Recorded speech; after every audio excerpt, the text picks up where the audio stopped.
To the DSWD and NCDA officials and employees, distinguished guests, ladies and gentlemen, good afternoon.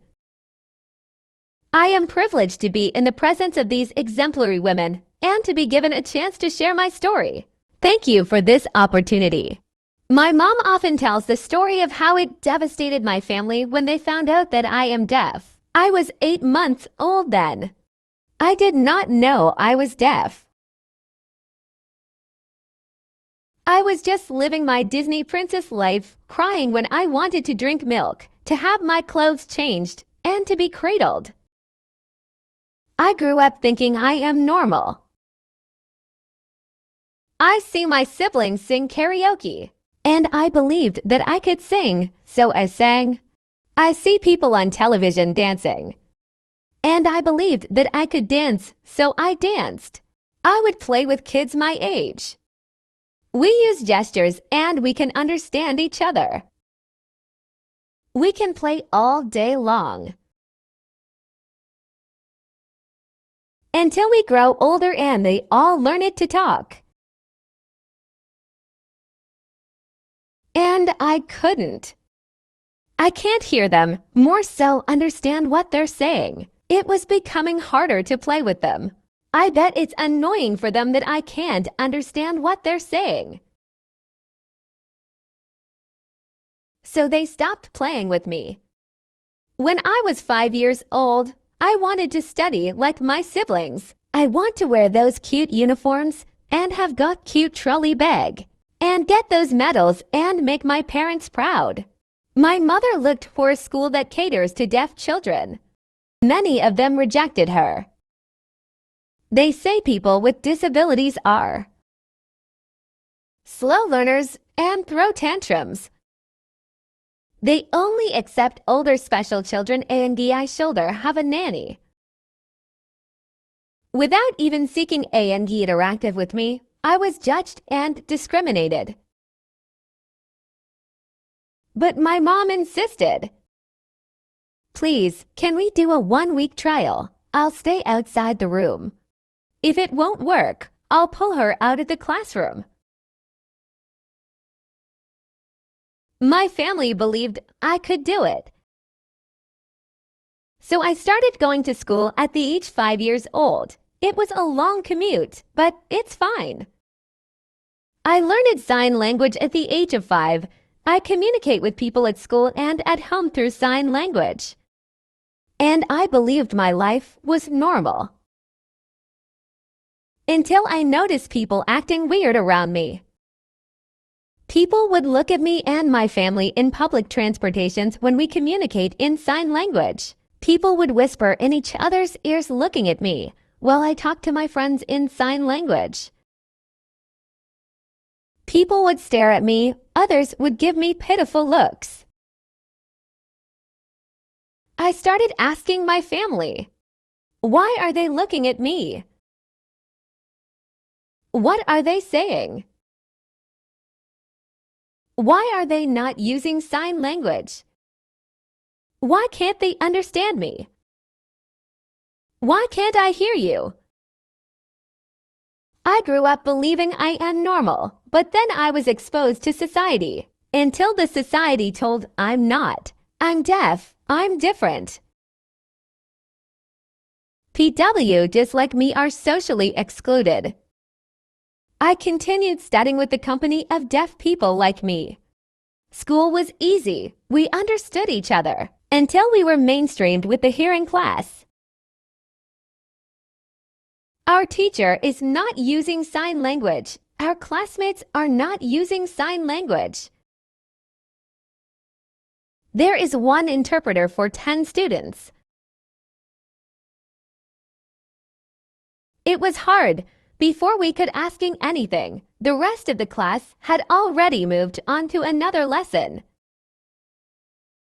Our poor interpreter is confused how to respond to 10 students asking for clarifications while trying to keep up with the ongoing lesson, so we pretended to understand everything. We had to study everything in home, again.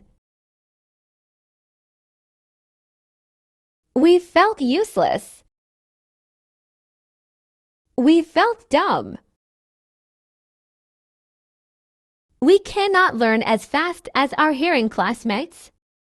We can't answer the teacher's questions. We can't participate in class. We don't understand our assignments.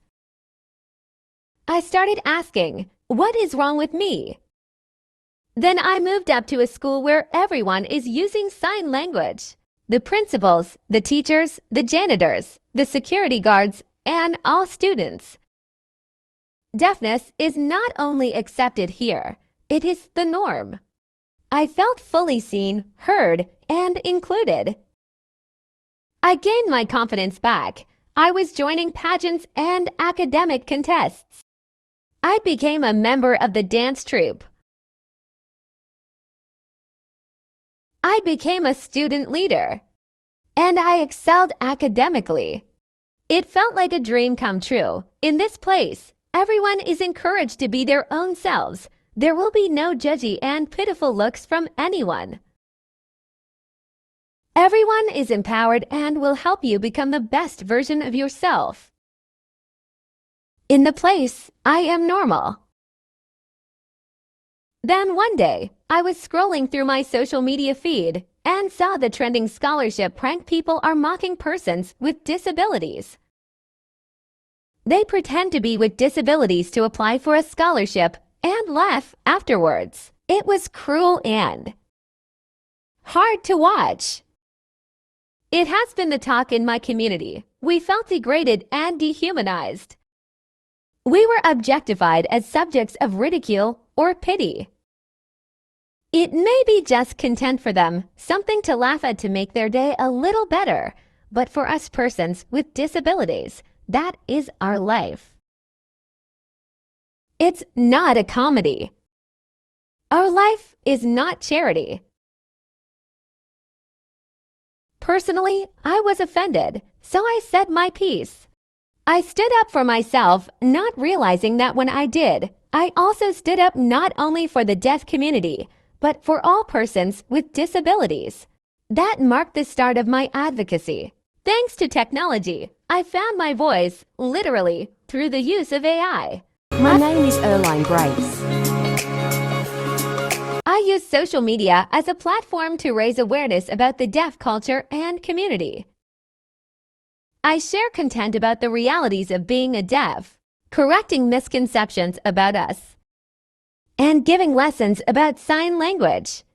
But even so, discrimination and prejudices about the deaf is still present even in the world. Most of the comments seem to challenge the ability of the deaf, saying that's usually the first word that they say. You're pretty, but you're deaf. You're good, but you're deaf. You're pretty, you don't look deaf. Why, what does a deaf person should look like? How can you read if you're deaf? How do you edit your videos if you're deaf? How can you match the beat of the music if you're deaf? While some are genuinely confused and interested to know about us deaf, other comments are just mean and full of judgments and misconceptions about the deaf. Just because I do the things normal people can do, I am accused of pretending to be deaf. As if deaf people can't do anything. Some are outright offensive, full of harassment and ridicule. Anywhere we go, we experience being bullied and harassed.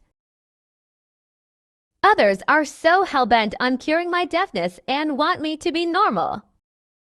Asking me to use hearing aids, have cochlear implant, go to speech therapy, or see a faith healer.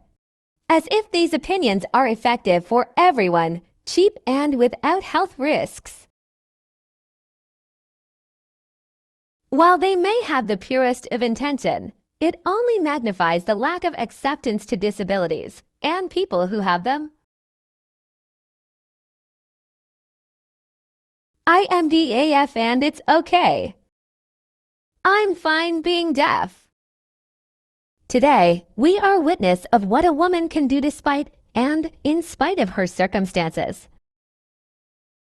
These abilities of women coupled with their strength and resilience proves that we are capable of making our own story and charting our own lives and helping others along the way. As we celebrated Women and Disabilities Day, I thank everyone here today.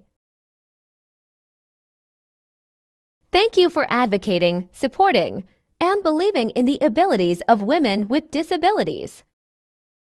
Thank you for all that you are doing for me and my community. All throughout my life, I have experienced accessibility problems, discrimination, prejudices, social exclusion, bullying, and harassment just because I'm a woman, and even more so because I am deaf. And other women and girls, deaf and other PWDs may have experienced and may be experiencing much worse. So in our celebration today, a challenge is upon us.